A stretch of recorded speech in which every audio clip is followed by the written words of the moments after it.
If you owned a castle during the medieval period, your biggest worry would be attack or invasion. Castles were built to defend, and they were intended to protect the people inside from the enemy. They were a staple of towns and cities and often signalled the power of the king or the local earl. However, one part of a castle's defence was incredibly brutal, intending on causing chaos to those who dared to attack the castle. Today we look at murder holes, the small hatches that rain down hell onto the enemy. And remember, as always, to support our channel, please make sure to subscribe. Murder holes were very straightforward and were basic, but were very feared. They could usually be found in areas of the castle that were weaker and targeted to attack from the outside. One prominent place that they were found is in the gatehouse, and they were built around the castle's walls also, along with machicolations. Initially these were made from wood and then converted to stone later on.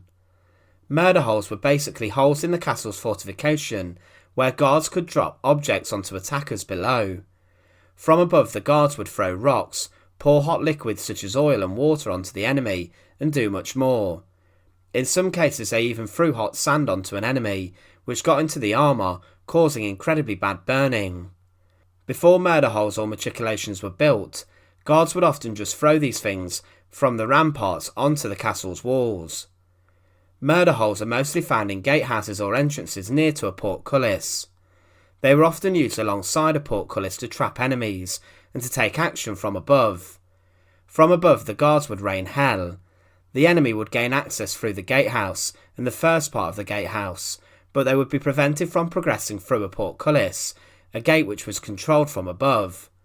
Often in some gatehouses, more than one portcullis could be found, and once there was a number of soldiers inside the gatehouse, another portcullis could be dropped from behind, from the main gateway, and this would create a trap, with the invading army stuck between two portcullises in the gatehouse. With the enemy trapped, they were sitting ducks, and as mentioned before, through the murder holes above, the guards would pour all manner of things onto those below. Sometimes even excrement would be thrown to humiliate the attackers, and even rotting animals were thrown below. Anything to help relieve the desperate situation would be thrown down. Also in gatehouses there would be a number of narrow gaps and holes where guards could stab an enemy to attack the enemy using spears and swords without them being able to be hit.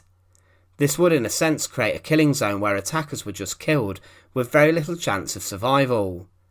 There was also little chance of the defenders being hit too. One gatehouse that utilised this technology can be found at Carnarvon Castle, in the King's Gate. It was so impressive that it had 2 drawbridges and 6 portcullises, along with 5 doors. This was done to create as many traps for attacking Welsh soldiers as possible, and so that guards could defend easier using the strategies outlined earlier. It was said that at one point a total of 5 portcullis could be lowered to trap soldiers at different points and then pick them off. Guards could navigate their way around the castle and the gatehouse using walkways and ramparts to help them defend. Inside the walls of Carnarvon's gatehouse are also a number of spy holes, which were used to keep a very close eye on who was near the castle and who was leaving it. Murder holes weren't just used in castles, they were also found in town walls and gateways. Across Europe, some castles even used traps such as hidden pits in the floor, secret passageways and dead ends to trap intruders and then attack them. Murder holes were also intended to be a trick, as they would let fresh air and light come in, but behind the murder hole it was difficult to see up. Next thing an attacker would know is that burning oil or sand would be raining down on them. Murder holes were a very brutal element of a castle that are sometimes overlooked in their importance. It must have been horrifically savage to have been stuck inside of a trap, with all these terrifying items raining down on you, as we mentioned earlier, but also with the guards trying to stab you with swords from the side. If you got past the murder holes then you were inside the inner sanctum of a castle. However, these simple yet incredibly effective ways of keeping people out of castles were used successfully time and time again during the medieval period.